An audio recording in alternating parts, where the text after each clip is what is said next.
Bienvenue au cours des règles du polo en français. Avant tout, il faut savoir que pour gagner au polo, il faut marquer plus de points en faisant rentrer la balle dans les buts de son adversaire. De quelle manière? En frappant la balle en coup droit en avant, en coup droit en arrière, en revers en avant et en revers en arrière, avec le maillet et seulement le maillet. Avec le corps, c'est une faute. Comment puis-je éviter que l'autre équipe marque des buts? La meilleure manière est en pitchant ou en poussant ou en marquant son adversaire, c'est-à-dire en déplaçant le cheval de ce rival pour récupérer de la balle. Nous allons voir plusieurs exemples de comment pousser son adversaire. Et nous verrons dans une autre vidéo quand un marquage est licite.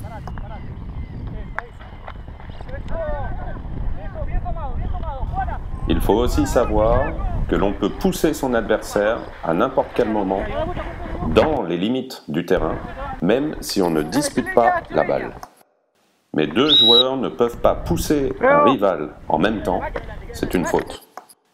La deuxième manière est en accrochant le maillet, mais on ne peut accrocher le maillet qu'au moment où la balle va être frappée.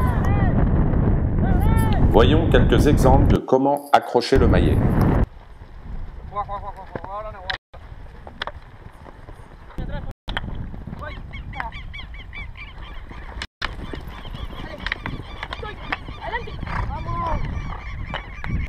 Il faut savoir que l'on peut à la fois marquer et accrocher le maillet en même temps, comme on le voit ici. La ligne de la balle. Ceci est extrêmement important. Si on ne comprend pas la ligne de la balle, alors on ne comprend pas le polo. Donc prêtez beaucoup d'attention, s'il vous plaît. La ligne de la balle est la trajectoire de la balle. Chaque tir génère une ligne différente, à moins que ce soit deux tirs dont la direction est identique. Cette trajectoire de la balle est ce qui va guider les joueurs pour savoir ce qu'ils peuvent faire. Il faut toujours faire attention à la dernière ligne de la balle. C'est la dernière ligne de la balle qui est valable. Après avoir compris quelle est la ligne de la balle, nous allons voir quelles sont les règles de transit pour pouvoir circuler sur un terrain de polo. En premier lieu, et plus important, deux voies dans un même sens.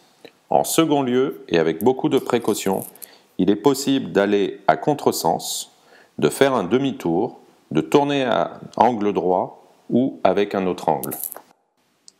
Les panneaux en jaune signifient faire attention, et cela inclut la ligne de la balle. Nous allons voir ce que signifient les deux voies. Nous voyons la ligne de la balle et comment les joueurs se positionnent sur les voies. Les joueurs respectent les voies.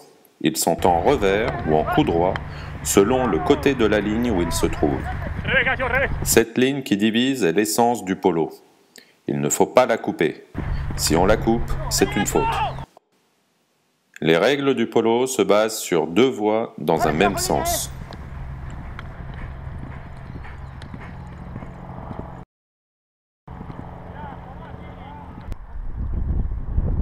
Dans cet exemple, on voit deux joueurs qui arrivent dans le même sens. Apparaît un autre en sens opposé, ceci n'est pas possible, c'est une faute. Avec précaution, si un seul joueur vient, il est possible d'entrer à contresens. Seulement s'il vient un seul joueur. S'il y a deux joueurs, cela n'est pas possible, c'est une faute. La ligne de la balle ou la trajectoire de la balle est très importante, mais pas la trajectoire du cheval. La trajectoire de la balle est une ligne qui divise, sur laquelle les joueurs se trouvent d'un côté ou de l'autre.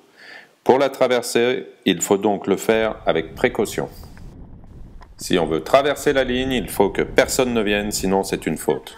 Si un joueur coupe la ligne pendant qu'un autre arrive, il y a faute, comme dans ce cas-là. Et comme dans ce cas, les joueurs restent d'un côté ou de l'autre de la ligne et ils ne peuvent pas la traverser, sinon ce serait une faute. Dans les règles du transit, pour faire demi-tour, tourner à 90 degrés ou 45 degrés avec précaution. Si personne ne vient, il n'y a pas de problème. Mais si un joueur arrive, il y a faute. Ceci est une faute. Il n'est pas possible de tourner comme ça. Mais s'il ne vient personne ou que les joueurs sont très loin, alors il est parfaitement possible de tourner comme ça. Très important, les signes de transit pour tourner avec précaution. Il est très important aussi de savoir à tout moment quelle est la dernière ligne de la balle. À partir de là, vous pouvez appliquer les lois du transit avec précaution, tourner, aller à contresens, mais ne pas couper la ligne. Merci beaucoup et on se retrouve pour la prochaine vidéo.